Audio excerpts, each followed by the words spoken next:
tough the schedule is going to be going forward, going against the Eskimos and the Stamps. How do you bounce back, and what has to be the approach following this game? I told the guys, I said it's going to get ugly around them, with all the negativity and the chatter right now. What's under their control is taking care of their bodies first and foremost. I emphasize that right away, because they need to keep their rest, and to get the rest and keep fluids in them and get ready to prepare physically to play on a short week, against another physical football team.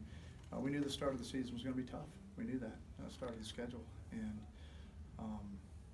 so there's no excuses. So we're going to try to prepare our guys in a way that takes care of their bodies, but also gives them a chance to be successful as much as possible. This might be too short-sighted of a question, but is this the toughest run that you've had coaching here in terms of? No, that's a pretty tough ones. The first 2 years we weren't very good early. So right now we got to figure out a way to shorten the football game. We got to shorten the game offensively. We got to stay on the field longer and milk the clock more and give the opponents less possessions right now. The secondary has struggled the last 3 weeks. What can you do to address those concerns? We're trying. We're trying different guys, and some of that's due to guys just not being available. Will being out and injuries. So we'll see if we get a couple guys back. I don't know. At this point. But I told the guys we're going to iterate through different guys to figure out a lineup that can compete and play at a high level, allow us to win. We're not going to just settle on just a lineup for continuity's sake if in fact it's not the right pieces of the puzzle. And I'll keep iterating through it until we get a group that can compete. Offense looked like it had some rhythm early in the ball game, and then the third quarter for 2-and-outs and things seemed to stall a little bit. Yeah. I mean, that happens with a lot of offenses.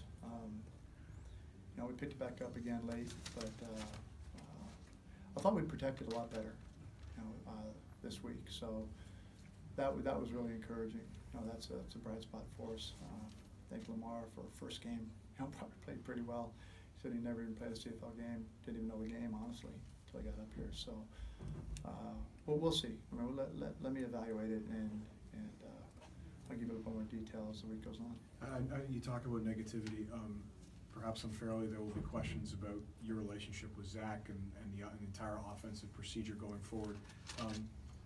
How important is it to you that relationship between you and him is? Do you know that my relationship with Zach?